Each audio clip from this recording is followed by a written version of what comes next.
Hey everyone, welcome back to Jameson's Repair Shop. Beverly's on the camera, which is very helpful to me. And when I bought this car, back, what, 3 years ago, Beverly, do you remember? 3 years, yeah. 3 years. We found out that it had a vacuum release rear trunk lid. So that was kind of cool. It's an option for these cars, 64. This is a 65 car, I believe it was 64, 65, and 66. Now, I can't find anything in the service manual for 65 on this setup. So anyway, I did have a question at the time, what were the components of it? Because a lot of people, the trunk lids were changed out or the parts were just thrown away because it stopped working. They wanted to know how to resurrect that. So I'll do the trunk lid part here right now, and then I'll show you inside where the switch is, and after that it's from vacuum from the engine. There might be a vacuum regulator further up in the dash, but I can't show you that right now. So what we have to start with is this vacuum actuator right here.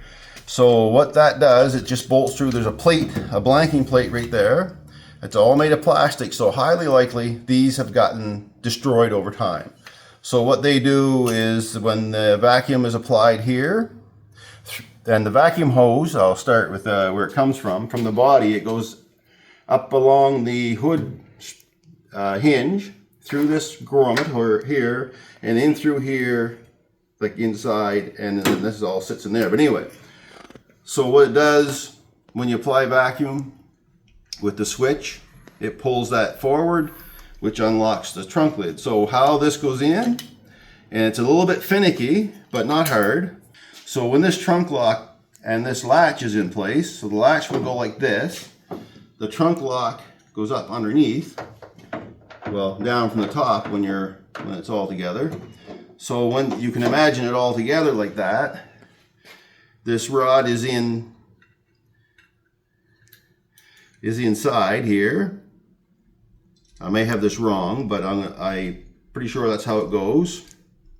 So you have all that kind of sitting like that in place. Now this, I'm going to take this back off to show you. This wire, or this cable that goes from the actuator, goes through, and it's very hard to see. I'm going to put my glasses on for it. And it's hard to get it in there. So this wire, through in here, inside, so you have to put it all together kind of loosely. This wire goes through this little tiny hole right there beside this rod. And it just goes in, and I'm not sure if I'm doing it the right way, but I think this is how it goes, like that, yeah. And all that would be down inside. So let's kind of loosely assemble it. So this would go in here. This is what this is for. Bolted to this blanking plate. The cable goes inside. Now, I found in playing with this and how to get it apart, actually, that's better not to even put the blanking plate on for now. Just leave it loose, like so. Get it off there and get it out of the way. And then you can get your cable. It's finicky. There it is. So your cable. And then you have your, can you see that, Beverly, or my hand's in the way? Oh, I can get in there. I'm going to be out of the camera view for a second here. This is a bit finicky, so... Oh, I think I know what has to happen here. I can't have that arm on. All right. I think this arm has to come off. I put the arm back on, but I think that arm has to come off. All right, so with fiddling with this, I remembered that when I took this apart, I had to take this E-clip off, this little E-clip, and this arm has to lift off in order to get this inside the hole, because, you know, you wouldn't want everything. And now my cable's catching on everything. I tell you, this is a tiny bit finicky. And you probably don't have to have that cable there just yet. All right, and get this up inside from underneath. So assume your lock is in place. And I'll put a nut on it just to kind of hold it there. All right, got myself a 7/16. I thought it was 3/8, but it's a 7/16. And I'm going to put this trunk latch in, the lock assembly rather, in first. because we'll be moving this around. This needs a gasket put on it, this lock assembly, so we'll be taking this back out. I just want to show how this goes together. I'm just finger tightening them. So now this whole assembly has to go in, and this is how it works. So what happens here is that this is why it's difficult to get in there. Actually, I might be able to do that like that. But this is where it gets hard to get that cable on. So before you put that in, you'll want to put that cable on this. This is the tricky part. The cable has to go through that tiny hole before it all goes back together. Can you see that all right? Yep. All right. So then it goes down in there, like so. And I'm thinking I can get this on. Probably can't with it like that.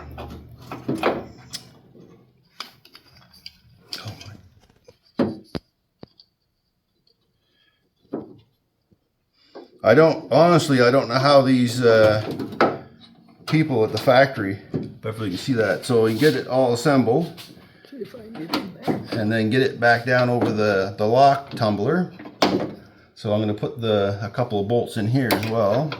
What I was going to say, I don't know how, they must have had a miserable day, some of these people, when they were putting this stuff together in the factory. Maybe the women did this job. Women probably did it. They're more The patient. small fingers and Patient. Well, you're going to need small fingers, that's for sure, to get all this in there. And I'm going to try to slip this without dropping it 10 times, this E-clip. And if I drop it once, we're going to move on, because I'm not fooling around with this all day. Get in there, you. There she is, just like that. Woo! That was lucky. So that's all in there, this whole thing. okay. So we'll just, before we put this all back on, so what you do, when the trunk comes down and latches, like so, like that, and when this applies vacuum is applied to the actuator, this is what happens.